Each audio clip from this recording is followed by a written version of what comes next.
ರಾಜ್ಯದಲ್ಲಿ ಮಳೆಯ ಅಬ್ಬರ ಜೋರಾಗಿದ್ದು ಜಲಾಶಯಗಳಿಗೆ ಜೀವಕಳೆ ತುಂಬಿದೆ. ಬರ ಎದುರಿಸುತ್ತಿದ್ದಂಥ ರೈತರ ಮುಖದಲ್ಲಿ ಮಂದಹಾಸ ಮೂಡಿದೆ.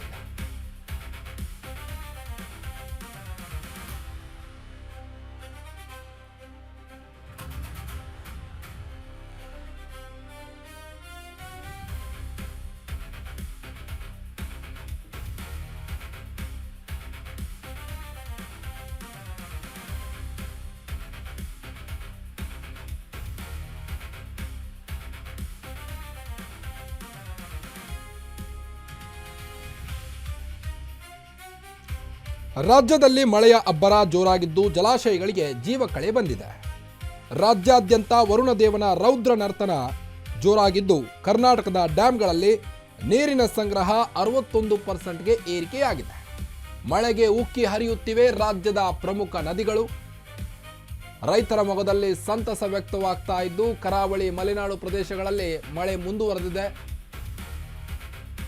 ಜೂನ್ ಜುಲೈನಲ್ಲಿ ಅಷ್ಟೇನು ಹೇಳಿಕೊಳ್ಳುವಷ್ಟು ಮಳೆ ಆಗಿರಲಿಲ್ಲ. ಹೀಗಾಗಿ ರೈತರು ಕೂಡ ಸಂಕಷ್ಟದಲ್ಲಿದ್ದರು. ಈಗ ರಾಜ್ಯಾದ್ಯಂತ ಮಳೆ ಚುರುಕಾಗಿದೆ.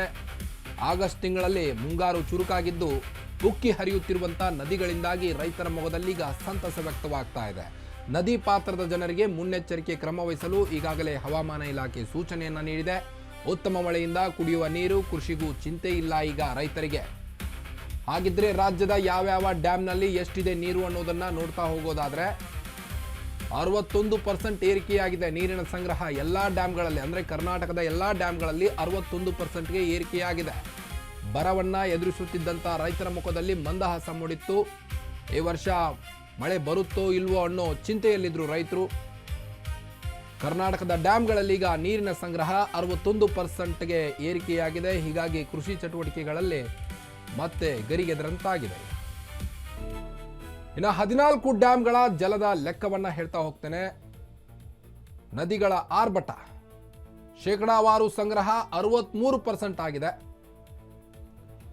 ಒಳಹರಿವು 4,10,675 ಕ್ಯೂಸೆಕ್ಗೆ ಬಂದಿದೆ. ಒಳಹರಿವು 1,87,116 ಕ್ಯೂಸೆಕ್. ಸಂಗ್ರಹ ಸಾಮರ್ಥ್ಯ 895.65. ಇಂದಿನ ಸಂಗ್ರಹ ಮಟ್ಟ -565.2 TMC. ಒಟ್ಟಿನಲ್ಲಿ ಶೇಕಡಾವಾರು ಸಂಗ್ರಹ 63%ಗೆ ಸಂಗ್ರಹವಾಗಿದ್ದು ಗರಿಷ್ಠ ಮಟ್ಟ 123.8 TMC ಆಲ್ಮಟ್ಟಿಯಲ್ಲೇ. ನಾರಾಯಣಪುರ ಗರಿಷ್ಠ ಮಟ್ಟ 33.31 TMC, ಇಂದಿನ ಮಟ್ಟ 29.24 TMC. ಹಾರಂಗಿ ಜಲಾಶಯ ಗರಿಷ್ಠ ಮಟ್ಟ 8.50 TMC, ಇಂದಿನ ಮಟ್ಟ 7.54. ಹೇಮಾವತಿ ನದಿ ನೀರಿನ ಡ್ಯಾಮ್ ಗರಿಷ್ಠ ಮಟ್ಟ 37.10 TMC. KRS ಡ್ಯಾಮ್ನ ಸ್ಥಿತಿ ಇಂದಿನ ಸ್ಥಿತಿ ಗರಿಷ್ಠ ಮಟ್ಟ 49.45 TMC. ಕಬಿನಿ ಜಲಾಶಯ ಗರಿಷ್ಠ ಮಟ್ಟ 19.52 TMC. ತುಂಗಭದ್ರಾ ಗರಿಷ್ಠ ಮಟ್ಟ 105.79 TMC. ಈ ಎಲ್ಲ ಡ್ಯಾಮ್ಗಳ ಲೆಕ್ಕಾಚಾರ ಹಾಕೋದಾದ್ರೆ ಈಗಾಗಲೇ KRS ಡ್ಯಾಮ್ ಕೂಡ 105 ಅಡಿಗೆ ಬಂದು ತಲುಪಿದೆ. ನಾಲೆಗಳಿಗೆ ನೀರು ಹರಿಸಿ ಅಂತ ರೈತರು ಕೂಡ ಆಗ್ರಹಿಸ್ತಾ ಇದ್ದಾರೆ. ಕೃಷಿ ಚಟುವಟಿಕೆಗಳಲ್ಲಿ ಇವತ್ತಿನಿಂದಲೇ ಭಾಗವಹಿಸಬೇಕು, ಕೆಲಸ ಮಾಡಬೇಕು ಅಂತ ನಾಲೆಗಳಿಗೆ ನೀರು ಹರಿಸಿ ಅಂತ ಆಗ್ರಹಿಸ್ತಾ ಇದ್ದಾರೆ. ಅಬ್ಬರಿಸುತ್ತಿರುವ ಕೃಷ್ಣೆ, ತುಂಗಭದ್ರಾಗೂ ಭಾರಿ ನೀರು ಬಂದಿದೆ. ಈ ಸಾರಿ ಮಳೆಯ ನರ್ತನಕ್ಕೆ ಕಾವೇರಿ ಕೊಳ್ಳದ ಡ್ಯಾಮ್ಗಳು ಭರ್ತಿಯಾಗಿವೆ. ಆಲ್ಮೋಸ್ಟ್ ರಾಜ್ಯದ ಎಲ್ಲ ಡ್ಯಾಮ್ಗಳು ಕೂಡ ಫುಲ್ಫಿಲ್ ಆಗಿದೆ. ಈಗ 61%ಗೆ ಏರಿಕೆಯಾಗಿದೆ. ಕರಾವಳಿ ಮಲೆನಾಡು ಪ್ರದೇಶಗಳಲ್ಲಿ ಮಳೆ ಮುಂದುವರೆದಿದ್ದು ಹವಾಮಾನ ಇಲಾಖೆಯು ಕೂಡ ರೈತರಿಗೆ, ಅಂದರೆ ನದಿ ಪಾತ್ರದಲ್ಲಿ ವಾಸಿಸುವಂಥ ಜನರಿಗೆ ಈಗಾಗಲೇ ಮುನ್ಸೂಚನೆಯನ್ನು ನೀಡಲಾಗಿದ್ದು ಅಲ್ಲಲ್ಲಿ ರೆಡ್ ಅಲರ್ಟ್, ಯೆಲ್ಲೋ ಅಲರ್ಟ್ಗಳನ್ನು ಕೂಡ ಘೋಷಣೆ ಮಾಡಲಾಗಿದೆ. ಇನ್ನು ಮಂಗಳೂರು, ಉಡುಪಿ, ಚಿಕ್ಕಮಗಳೂರು ಸೇರಿದಂತೆ ಹಲವು ಜಿಲ್ಲೆಗಳಲ್ಲೂ ಕೂಡ ಭಾರಿ ಮಳೆ ಆಗ್ತಾ ಇದೆ. ಗುಡ್ಡಗಳು ಕೂಡ ಕುಸಿತ ಉಂಟಾಗ್ತಾ ಇದೆ.